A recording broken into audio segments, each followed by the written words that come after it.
What's up, winners? Welcome back to vlog 10. Two quick announcements. Number one, we're at 9.8k subs. We're 200 something to go. We're about to hit 10k, and so I want to celebrate. If you guys go to my community tab, you guys will see that I'm giving away 10% of my profits, up to $1,000 in profits of my next live stream game after we hit 10k. So if you haven't already, make sure to hit the subscribe button below. And number two, let me give you guys a quick update for where we are in the month. Currently, we're up 4.3k. I did have to take a few days to take care of family stuff, but I'm back, and tonight we'll be over at TCH Austin, where we're gonna play their Monday night live stream game. The game is 5, 10, 20. It's usually good. We're gonna buy in for roughly 7 or 8k, and then just go from there. But y'all wish us some run good, because we got some room to make up for the month. We're trying to finish up the quarter on a good note. All right, so let's go.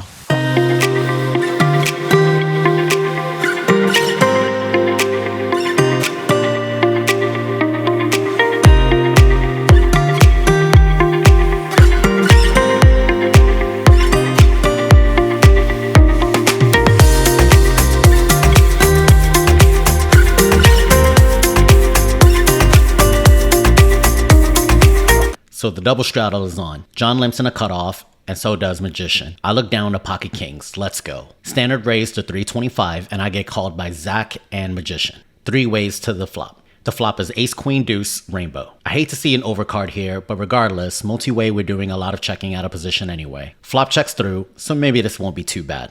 The turn is a queen, pairing the board. We check again, and this time Zach bets a quarter pot, 250. Magician folds, and we play this as a check call. On a 10 of clubs river, I check again, and this time Zach puts out an overbet of 3k.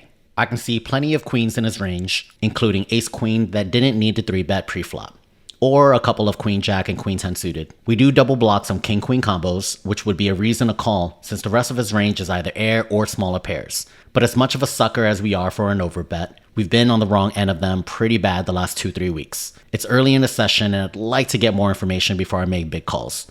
So I fold. Zach entertains the crowd by sharing his bluff. Not surprised by his hand, but definitely surprised by the play. Kudos to Zach for making the correct play in this spot.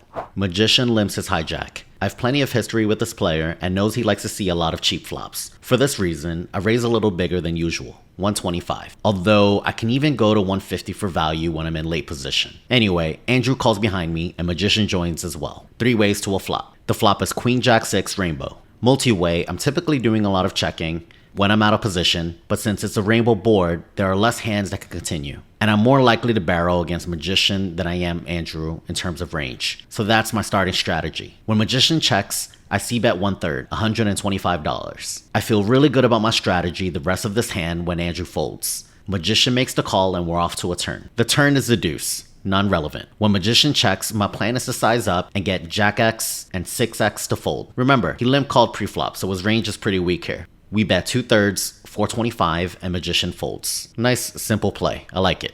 Double straddle is on. John raises to 200 in the low jack. And now we get our trademark hand, pocket JWINs. We can either raise or flat. We randomize it 50-50, and this time we stick with a smooth call. Note, against low jack, look at how many hands we're randomizing between 3-betting and calling. This allows for both our calling and 3-betting ranges to have a variety of hands in them that can continue against plenty of board textures. It folds to 1, and he also comes along. 3 ways to the flop. The flop is queen 9-3 rainbow. On checks, and John decides not to c-bet. Our hand is decent against this action, but it also doesn't want to get raised nor have to play a 3-street game, so we check it back. On an 8 turn, John decides to go for the delayed c-bet, using a 2/3 size.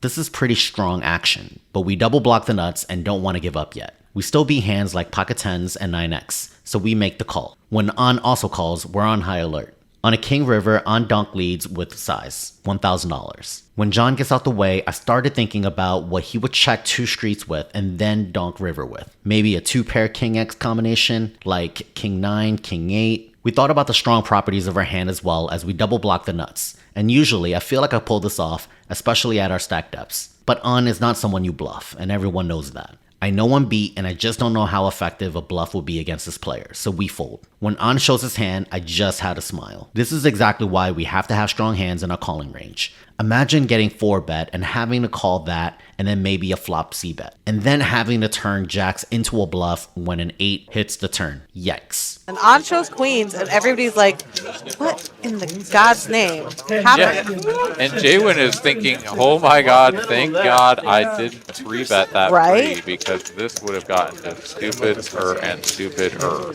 Alright, so quick update, y'all. Game is fire. We want more leverage, so let's go ahead and add another 5k to our stack and then go from there. It folds to us on the button and we have pocket 9s, which have been hot at this table. Standard raise to 75 and only Zach defends. We're going heads up to a flop of 8-7-3 rainbow. When Zach checks it over, we use a larger c-bet size as our hand needs protection. Zach makes the call. It's worth noting that Zach shouldn't have any 3s in his range unless it's a set. We double block draws like 10-9 and a couple of 9-6 suited, so we can reason that he has some sort of 1-pair combo. When the turn is an 8, our plan is to check it back. We don't get this opportunity, however, as Zach leads for 250. We can't give up yet, and we make the call. When Zach continues to barrel on a king river, this time for 1k, we know that we have to make this call a lot of the time. However, contextually speaking, Zach took a couple of big hits in his game, and in my experience, people tend to size up on their value hands, hoping to make it back. I'm glad that I picked this up and that I was right. Good fold, JWIN.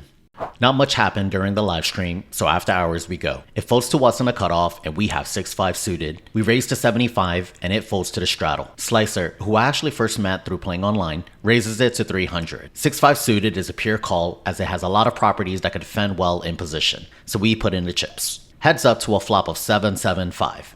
We flop 2 pairs and a backdoor straight. So when Slicer c-bets, we're not going anywhere yet. We call the 200. The turn is the jack of diamonds. Slicer slows down and checks it over. No need to get rowdy, we check it back. The river is a 2 of hearts. At this point, our hand is a pretty good bluff catcher. It doesn't come to that, however, as Slicer gives up on his hand. Feels like an ace high type of holding, but we're not in the mood to go for thin value. I take the showdown value and plenty happy with a win.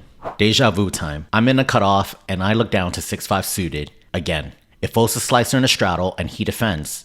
Yeah. Again, heads up to a flop of 10-7-6 rainbow. Slicer checks and we can either bet with our bottom pair and back doors, or we can see turns and play pot odds poker. This is a wet board with a lot of cards that can approve both players, so I'd rather not bloat the pot. I check it back. The turn is an ace of hearts, giving us a backdoor flush draw. I have more aces in my range, so this time I put in a pot-sized bet of 150. Slicer calls. If you'd like to see me hit the river, take a moment and hit the like button. Not only will it support the channel's growth, it'll break dimensions of time and increase the odds of me hitting my flush on the river. Nice job, you guys. So when the third heart hits the board, Slicer checks it for the 3rd time.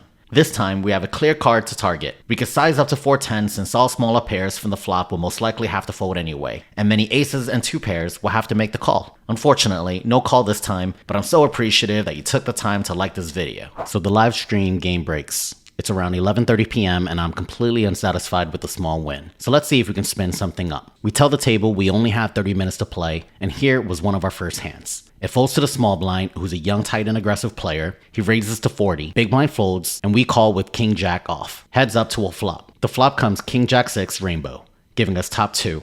Small blind bets 25. With top 2 and a rainbow board, we don't want to scare worse hands, so we just call. The turn is the 2 of hearts, completing the rainbow. Small blind checks, and we put out a small bet of 60 bucks. Small blind doesn't hesitate and check raises us to 240. We block the top 2 sets, but it doesn't mean the small blind doesn't have it. He could also have one of the 2 lower sets, but sometimes worse 2 pairs. Anyways, we can't fold, our hand is too strong. The river is another 2 of spades, pairing the board. Small blind bets 425, which in the moment didn't seem like a big bet. I thought about raising, but we really don't get to with our hand. With the board pairing, we lose to aces, sets, bottom quads, all of which are in his check raising range. Remember, we categorize him as a young, tight, and aggressive player, so he has less bluffs than others. So we just put in a call, and he shows ace-king. It's a good play in my opinion. This time, we just cool him off with our top 2. In this hand, low jack sets the incredible momentum with a limp. Cutoff calls, button calls, small blind calls. It's on us in the second blind and we have ace-king. We raise it to 100 and only get a call from the button. We're going heads up to a flop. An above average one. Ace-king deuce, 2 hearts. I lock the entire board and I'm not sure what he'd have as a limp caller here, so I just check. He also checks. The turn is a 4 of clubs, and this time I bet small, 100 bucks, targeting, well, air. I think he likes the vlog though because he proceeds to raise us to 500, leaving 1,000 behind. It's possible he could have worse 2 pairs or some combo draws like 6-5 hearts. With top 2, I really don't want to overthink this spot. I just jam and make it easy for myself. Unfortunately, he insta-folds and says he actually didn't think I had an ace. I'm fine with my jam here, as I'm fairly sure he wasn't going to jam river. And as a casual rec player, I think sometimes he calls with worse aces. I'd rather charge worse hands and draws and let the casual rec decide whether or not they want to gamble. But not bad of a second hand within a half an hour session. Alright, so it's exactly 12 o'clock at night, and we're gonna call it a night, go home and do our fatherly duties. Let's talk numbers. So the first game, we originally bought in for 8K, and then we added another 5 for a total of 13K. We ended up 13.935 for a net gain of $935. But we also had another 30 minutes to spare, so we decided to sit on the 2-5 table and just play for another half an hour. And that game was a lot more fruitful. So in that game, we're in the game for 3K. So we're out the game for 45.71 for a net gain of about 1,500 bucks. And then this is after all fees and tip. So altogether, what's that, like a 2.4K gain? Not bad, not great, but hey, anytime you win 2 sessions in a row, you're pretty happy. We'll take that. With that 2.4, that brings us up to approximately, I think, 6.9K for the month. So still behind where we'd like to be, but there's a whole lot of poker left. So hey, if you guys like this video, make sure to smash that like and subscribe button and follow me throughout the week. All of my games, I'm gonna try my best to get it in real time. So whatever I play, we're gonna edit and upload within 3 or 4 business days. Anyway, if you guys have any questions, post it below. I'll try to answer as many as I can, but otherwise, y'all have a great day. Love y'all. Peace.